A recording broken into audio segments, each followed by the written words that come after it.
Tandanya orang nang bakal untung dunia akhirat, tandanya orang yang dipilih dapat hidayah, yaitu tidak melihat aibnya orang, buta dari aib orang, tapi sangat yakin dengan aib dirinya. Jadi dia sibuk dengan bersifat tawadhu, merendah diri, karena dia yakin dia adalah aib, orang lain semua baik. Kitab yang kita baca ini seakan-akan penutup, karena awal kita membaca masalah ma'rifatullah, mulai zatnya, sifatnya, af'alnya, dengan dalil-dalilnya dan cara-cara pengamalannya, selesai beberapa kali. Disambung lagi dengan perukunan, mulai dari air mutlak sampai istinja, sampai wudu, sampai sholat dan lain-lainnya. Kemudian disambung lagi dengan sifat-sifat hati seperti ikhlas, ridho, sabar, syukur dan lain-lainnya. Disambung lagi dengan dosa-dosa di anggota mata, kuping, lidah, tangan, hati, perut, kemaluan, kaki, semuanya selesai. Ditambah lagi dengan dosa seluruh badan, seperti durhaka dengan ibu bapak. Sudah selesai. Kemudian dibicarakan lagi dalam kitab bahaya-bahaya dosa. Tuhan melarang kita memperbuat dosa karena bahayanya untuk kita sangat banyak. Di antara bahayanya, tidak diberikan ilmu manfaat. Walaupun ampun diri merasa alim, tapi namun Tuhan memadahkan tidak manfaat. Di antaranya lagi hati gelisah, tidak pernah tenang, padahal keadaan hidupnya lebih dari kecukupan. Tapi kenapa jadi belum tenang? Apabila hati tidak tenang, ibadah tidak tenang, baca Quran tidak tenang, seakan-akan ada musuh di belakang, jadi mengejar membaca Qurannya dengan secepat-cepatnya. Sholat seakan-akan ada yang mengejar musuh di belakang, sholatnya cepat, tidak ada tenang.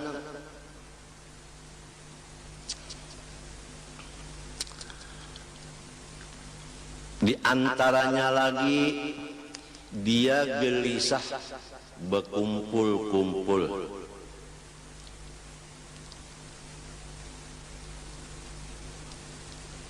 Memang orang salah, malu berkumpul orang lain.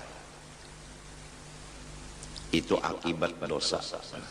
Di antaranya lagi rizkinya ditahan. Diumpamakan dalam hadis, kalau rezeki itu pakai tali rantai dari atas langit, sudah sampai ke tangan kita, lalu kita mengerja dosa, diangkat lagi rantai tadi, tidak nyampai.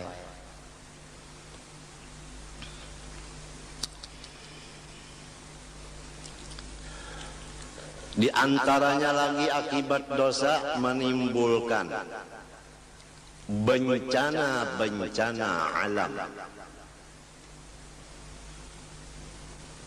Kadang-kadang yang berbuat dosa si A, tapi si B, si C dan lain-lainnya kena bencana akibat perbuatan dosa orang lain. Oleh sebab itu Allah berpesan, wattaqu fitnatan la tusibanna alladhina zalamu minkum khassah. jauhilah akan maksiat, yang maksiat itu hasilnya tidak tertentu kepada yang berbuat sahaja, tetapi kepada alam semesta. Kemarau itu semuanya kena melanda, padahal yang berbuat maksiat seperti judi tidak semua orang. Krisis ekonomi dilanda oleh seluruh masyarakat, padahal bukan semua orang berzina. Jadi hasil dari dosa itu membawa bahaya dan binasa ke orang banyak.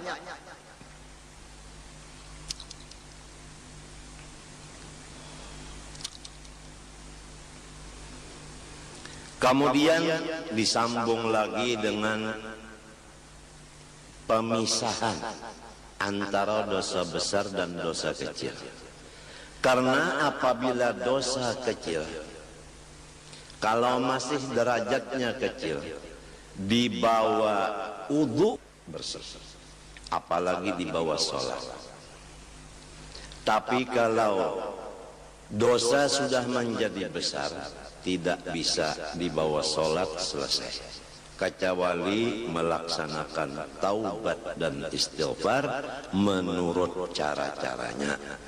Kalau dosa dengan Allah, pertama menyesali, dua mencita tidak akan mengembali lagi, tiga apabila ketinggalan yang wajib diqodho seperti zakat. Berapa tahun tidak keluar zakat, sekarang bayar yang beberapa tahun itu diqodho. Orang banyak membicarakan mengodho sholat, mengodho puasa, tapi mengodho zakat jarang terdengar.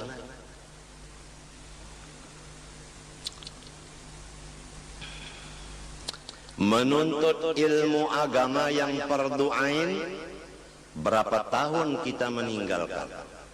Dari umur 15 kita balik, sekarang umur 40. Baru umur 40 duduk di majelis ilmu, berarti 25 tahun kita mengodho semestinya.